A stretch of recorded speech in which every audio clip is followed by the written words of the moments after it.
બાપાના પ્રસંગ આપણે લઈએ છીએ, એમાં બીજો પ્રસંગ છે. લગભગ આ પ્રસંગ તો લાખા બાપાના પ્રસંગમાં વધારે બધા જાણે છે, એ પ્રસંગ છે, પણ આજે આપણે અનુસંધાન થઈ જાય. પ્રસંગ બીજો, પાના નંબર 57, ગુણરસ અંક જયગોપાલ નામના ગ્રંથમાંથી. લાખા બાપાએ વાડીના કામ માટે રાણા નામના માણસને ફાગણ મહિનામાં 1 વર્ષની બંધી કરીને સાથી રાખ્યો. દિવસમાં 3 વાર ખાવાનું, 12 મહિના સુધી પહેરવાના લુગડા અને 1 વર્ષના 150 રૂપિયા રોકડા આપવાનો ઠરાવ કર્યો. એક દિવસ રાણો દિશાએ ગયો તો અને ઉઠ્યો ત્યાં એક સ્ત્રીના રુદનનો અવાજ તેને સાંભળવામાં આવ્યો. રાણાએ ત્યાં જઈને સ્ત્રીને પૂછ્યું, બાઈ, તું કેમ રુદન કરો છો? પણ તે ચૂડેલ હતી. એણે જવાબ આપ્યો, હું બહુ દુઃખી છું. મને કોઈ તેડી જાય તો ત્યાં જવા ખુશી છું. રાણો ભોળો માણસ હતો. એને કહ્યું, બાઈ, હવે તારે દુઃખી થવાની જરૂર નથી, તું મારી પાસે રહેજે. ચૂડેલ કે ભલે, હું રાતના તારી પાસે આવીશ. રાત પડી એટલે રાણાની પાસે ચૂડેલ આવી. તેણે તો રાણાને બથોડા મારીને ખાટલા નીચે પાડી દીધો અને આખી રાત સુવા દીધો નહીં. સવાર પડ્યું એટલે જતાં જતાં રાણાને કહેતી ગઈ કે જો કોઈને વાત કરીશ તો 8 દિવસમાં તારો જીવ લઈ લઈશ. આવી રીતે રોજ રાતે ચૂડેલ આવે ને રાણાની સાથે બથોડા ભરે ને સુવા ન દે. રાણો તો આ ચિંતામાં મૂંઝાવા લાગ્યો ને દિવસે દુબળો થવા લાગ્યો. એક દિવસ તેણે જ્યોતિષી બ્રાહ્મણ પાસે જઈને પ્રશ્ન કર્યો કે મારા દુઃખનું આખું ક્યારે પૂરું થશે? બ્રાહ્મણે કર્યું, ભાઈ, તને ચૂડેલ વળગીશ. રાણો કે બરાબર, હવે મારું આયુષ્ય કેટલું છે એ જોઈ આપો. બ્રાહ્મણે ગણિત માંડીને એની ઉપર વિચાર કરીને જવાબ આપ્યો કે તારું આયુષ્ય હજી લાંબુ છે. છઠની પાંચમ કે સાતમ કરી શકવાની ભૂત પ્રેતની તાકાત નથી. એટલે તારે જેટલું જીવવાનું છે એટલું જ જીવવાનું છે. ભૂત પ્રેતની તાકાત નથી તને મારી શકે. બ્રાહ્મણ દેવતા પાસેથી આશ્વાસન મેળવીને રાણો વાડીએ આવ્યો અને ચૂડેલની ચિંતામાં ઝાડ નીચે ઢાળેલા ખાટલા ઉપર બેસી ગયો. આ જોઈને વાડીમાં કામ કરતો સાથી ત્યાં આવ્યો ને રાણાને પૂછ્યું, રાણા, તું દિવસે ને દિવસે દુબળો પડતો જાય છે, એનું કારણ શું છે? સાથીદારના પ્રશ્ન ઉપર રાણાએ વિચાર કર્યો કે જો હું એને સાચું કારણ જણાવી દઉં તો ચૂડેલના કહેવા પ્રમાણે મારું 8 દિવસમાં મરણ થાય, પણ 1 દિવસ તો મરવું છે એ નક્કી જ છે.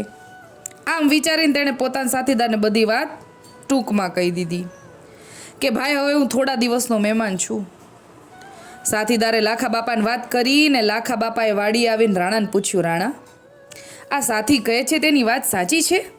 રાણાએ બાપાને પગ પકડી લઈને રડતા રડતા કહ્યું, હા બાપા, મન ચૂડેલ વળગી છે, આખી રાત સુવા નથી દેતી.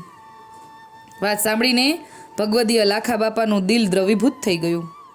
એમણે કહ્યું, રાણા, પ્રભુ સૌ સારા વાના કરશે. કાલે ચતુરાદશી છે.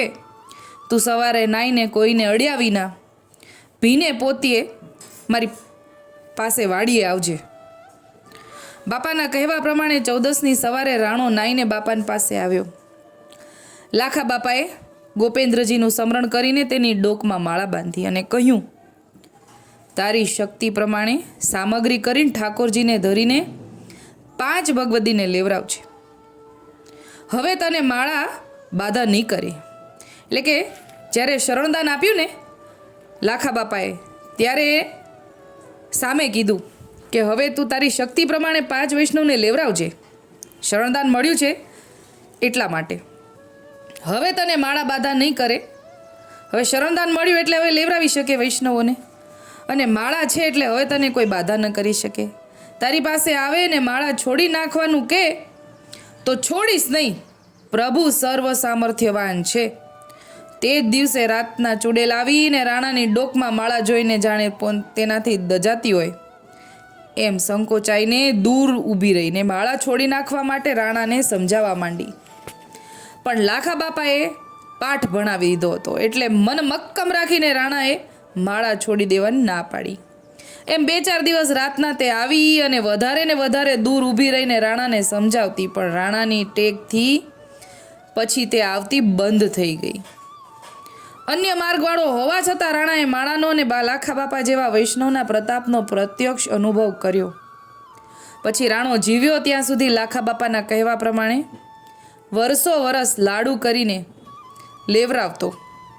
મરતી વખતે છોકરાઓને કહેતો ગયો કે તમે પણ વર્ષો વર્ષ સુધી આમ કરજો. હાલ રાણાના વંશજો નારણકા ગામમાં રહે છે અને તેના કહેવા પ્રમાણે જ કરે છે.